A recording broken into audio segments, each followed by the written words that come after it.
नमस्कार, मी पुलाटी SB रयत शिक्षण संस्थेचे राव बहादूर नारायणराव बोरके महाविद्यालय श्रीरामपूर, विषय मराठी, इयत्ता 12वीसाठी पाठ क्रमांक 10 दंतकथा, लेखक वसंत सबनीस।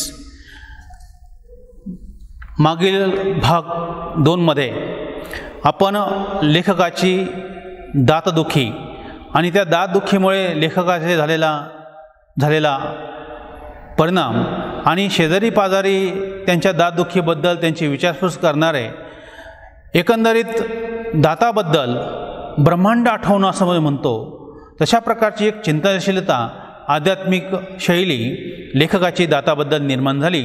20-25 पुड्या किंबहुना दातावरील औषधोपचार त्यांच्या जवळ निर्माण झाले आणि दातामागे असे बोळे लावण्यात आले। त्यानंतर दात दुखणे 4 दिवसांनी आपोआप थांबले। ते कशामुळे थांबले हे लेखक बघण्याच्या फंदातही पडत नाहीत। दातदुखीमुळे हैराण झालेले लेखकाची अवस्था, दात बत्त्याने पाडावा इथपर्यंत त्यांची मजल गेलेली। पत्नीने सुशिकपणा धरण्यास सांगितलं, पण माझा दात आहे, किती ओरडणार माझ्या दाताबद्दल हे मी ठरवणार, अशा प्रकारचा हेकेखोरपणा लेखकाने इथे दाखवलेला आहे। दातामुळे माणसाची अवस्था कशा रीतीने बिकट होते हे लेखकाच्या ओरडण्याने संपूर्ण त्या आळीला माहीत झालेलं आहे। आपल्यामुळे आळीतील लोक रात्रभर जागे राहतात यावर लेखकाचा विश्वास बसत नाही, पण या दाताबद्दल काहीतरी केलं पाहिजे हे मात्र राहून त्यांना वाटायचंच। आणि अशाच दातदुखीच्या वेळेला नेहमी नेमके दाते येतात। त्याचप्रमाणे दातारही हे आडनाव लेखकाला नकोसं वाटतं। अशा वेळेला विनाकारण दाताशी त्यांचा काहीतरी संबंध आहे, ही माणसं आपल्या भेटूच नये असं नेहमी वाटत राहतं।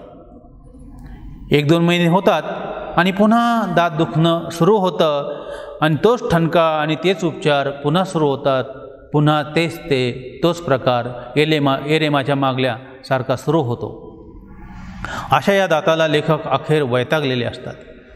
या 3ऱ्या भागामध्ये आपण बघणार आहोत या दातदुखीवर लेखकाने केलेला रामबाण उपाय। या रामबाण उपायामध्ये सगळ्यात कंटाळून शेवटी लेखकाने ठरवलं की दाताचा प्रश्न कायमचा सोडवायचा आणि या दृष्टीने तो दातच काढून टाकण्याचा निर्धार जाहीर केला। निर्धार म्हणजे निश्चय।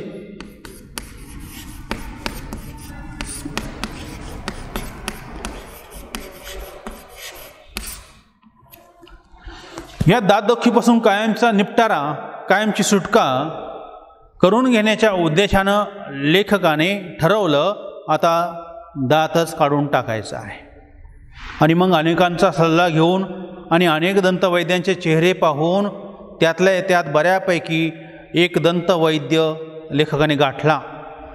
का कुणास ठाऊक, पण लेखक म्हणतात माझी अशी समजूत झाली की ज्याचे दात चांगले असतील असाच दंतवैद्य शोधणे बरे। यापूर्वी आयुष्यात दंतवैद्याशी कसलाही संबंध आला नव्हता आणि ते ठीकच होते असे संबंध आल्यावर वाटले। मी त्याला भेटून सारी दंतकथा सांगितली।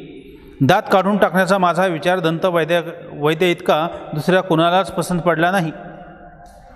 दात काढण्याबाबत आमचे मतैक्य झाल्यावर पुढचा मार्ग सरळ होता, फक्त दात काढायला पैसे द्यावे लागतात याचे वाईट वाटले। पण मग मीच समजूत घातली की आपण डोक्याचे केस मुळासकट काढत नाही तरी पैसे देतो, मग दात मुळासकट काढण्यासाठी पैसे दिले तर काय बिघडले। लेखकाने दात आणि केस अशा प्रकार संबंध जोडून दाताची केस बाहेर काढलेली आहे। दात काढण्यासाठी आपले पैसे द्यावे लागतात याचं वाईट वाटलं होतं, पण नंतर समजूत करून घेतली की आपण डोक्याचे केस काढतो पण ते मुळासकट काढत नाही तरी आपण त्या ठिकाणी पैसे देतो। केस कापण्याचे, कटिंग करणं आपण ज्याला म्हणतो, आणि इथे तर मुळासकट दात काढायचा आहे, मग पैसे द्यायला काय हरकत आहे। अशा प्रकारची समजूत लेखकाने या ठिकाणी काढलेली आहे। ज्या दंतवैद्याचे दात चांगले असतील अशाकडे जायचं असं लेखकाने ठरवलं। आतापर्यंत कधीही लेखक म्हणतात दंतवैद्याकडे जाण्याचा कधी संबंध आला नाही, आणि तेच एका दृष्टीने बरं वाटलं होतं. संपूर्ण दंतकथा या अर्थाने की दाताची कथा असा अर्थ इथे घेतलेला आहे. वास्तविक शब्दाचा अर्थ दाताची कथा आणि काल्पनिक गोष्ट अशा रीतीने दंतकथेचा अर्थ इथे होतोय. पण दंतकथा सांगितल्यानंतर दात काढण्याचा लेखक म्हणतात, माझा विचार दंतवैद्य इतका दुसरा कोणालाही पसंत पडला नाही. पसंत पडणं म्हणजे आवडणं, कोणाच आवड नव्हता. दात काढण्याबाबतचे दोघांचंही एक मतैक्य झालेलं आहे. मतैक्य होणं, मतैक्य म्हणजे एकमत. एकमताने ठरलं दोघांचं, दंतवैद्याचं आणि लेखकाचं, की दात काढायचा. मग पुढचा मार्ग सरळ होता, फक्त दात काढण्याचे पैसे द्यावे लागत होते. आणि मग लेखकाने समजून काढली की आपण केस कापण्याचे पैसे देतो, मग दात मुळासकट काढायचा आहे, मग पैसे देण्यामध्ये काय बिघडलं अशी समजूत स्वतःची करून घेतली.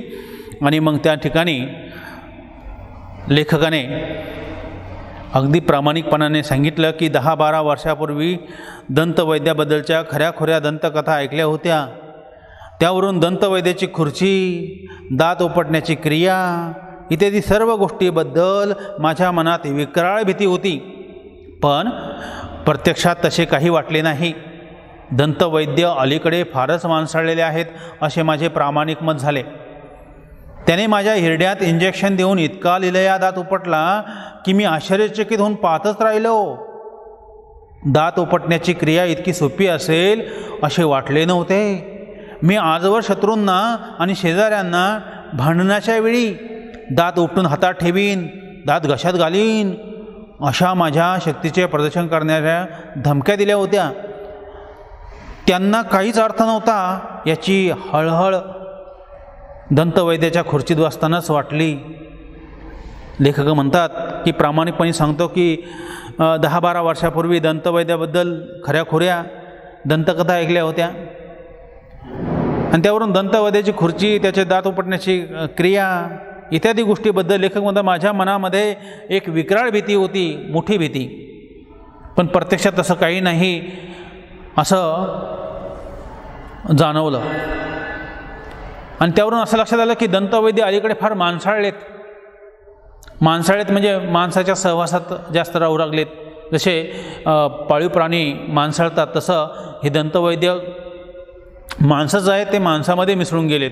त्याने काय केलं तर अगदी लिलया माझा दात काढला असं लेखकाचं मत झालं. हिरड्यामध्ये इंजेक्शन दिलं आणि इतकं लिलया म्हणजे सहज कलात्मक रीतीने दात उपटला की लेखक म्हणतात आश्चर्यचकित होऊन पाहतच राहिलो.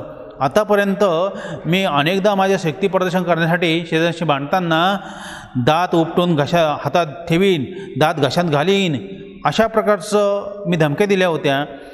आणि या खुर्चीवर दंतवैद्याच्या खुर्चीवर गेल्यानंतर मला हळहळ वाटली की आपण विनाकारणच लोकांना धमक्या देत होतो. दंतवैद्याने दात दाखवला आणि हाच तो खलदंत ज्याने माझे बायकोपुढे हसे केले, तोच हा नीच दात नतद्रष्ट, तुला हे शासन योग्य आहे असे मी उरलेले दात होट खाऊन मनाशी म्हणालो.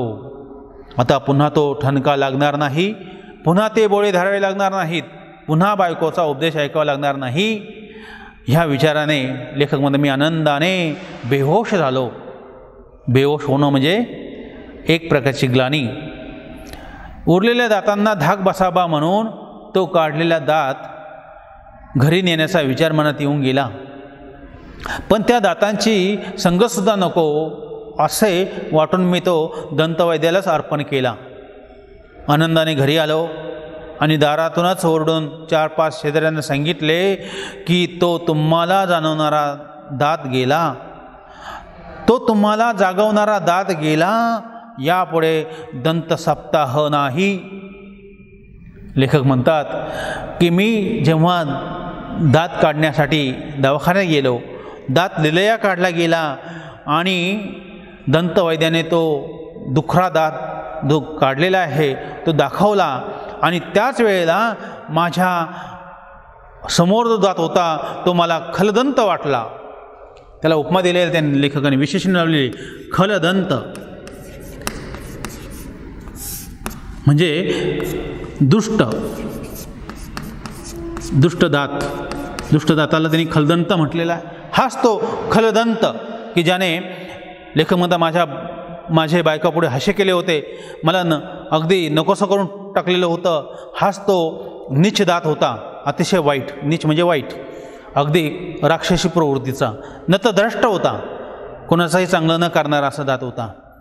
आणि मग उरलेले दात ओठावर ठेवून म्हणजे दात ओठ खाऊन लेखक म्हणतात तुला हेच शासनयोग्य आहे असं दात ओठ खाऊन लेखक मनाशी म्हणाले. आता आपल्याला दाताचा ठणका लागणार नाही.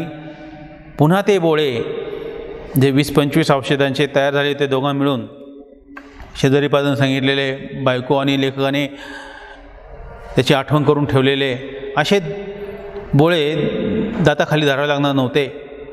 पुन्हा आपल्या पत्नीचा उपदेश ऐकावा लागणार नव्हता. ह्या विचाराने लेखक म्हणा मी आनंदाने बेहोश झालो. इतका मनमुराद आनंद झाला की लेखकाने त्याला बेहोशीची उपमा देऊन टाकली. आणि उरलेल्या दातांना धाक दाखवा म्हणून किंवा त्यांना धाक बसवा म्हणून हा दात घरी नेण्याचा सुद्धा प्रयत्न लेखक म्हणतात मी केला होता. परंतु तो विचारच नको, त्या दुखऱ्या दाताची संगतच नको म्हणून मी तो दात डॉक्टरला अर्पण केला. अर्पण करणे म्हणजे देऊन टाकणे. आणि आनंदाने ते म्हणतात मी घरी आलो. दारातूनच ओरडून 4-5 वेळा शेजाऱ्यांना सांगितलं, 4-5 शेजाऱ्यांना ओरडून सांगितलं. काय सांगितलं? तो तुम्हाला जागवणारा दात गेला. तुम्हाला जागवत होता ना रात्रभर, तो दात आता गेला. यापुढे दंत सप्ताह नाही.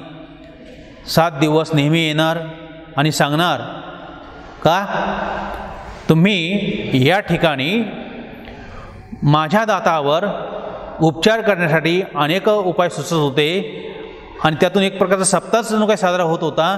आता हा सप्ताह बंद, आता फक्त निवांत झोपा. अशा प्रकारची एक विनोदी पद्धतीने वसंत सबनीस यांनी दुखणं किती भयंकर असतं आणि ह्या दातदुखीवर एकच उपाय म्हणजे दंतवैद्याकडे जाऊन दात काढणं. हा एक जालीम उपाय आपण केल्यानंतर दातदुखीतून मुक्त झालो. अशा प्रकारची एक रोमहर्षक कहाणी ललित साहित्याच्या माध्यमातून वसंत सबनीस यांनी आपल्यासमोर ठेवलेली आहे. विद्यार्थी मित्रांनो, या पाठावरचे सर्व कृती आपल्या वहीमध्ये व्यवस्थित सोडवा. कोणतीही अडचण या ठिकाणी येणार नाही याची खात्री मलाही आहे. कारण वसंत सबनीसांचं लेखन आणि विनोदी भूमिकेतून सांगणं हे अतिशय मार्मिक अशा प्रकारचं आहे. निश्चित हा पाठ तुम्हाला आवडला असेल. धन्यवाद.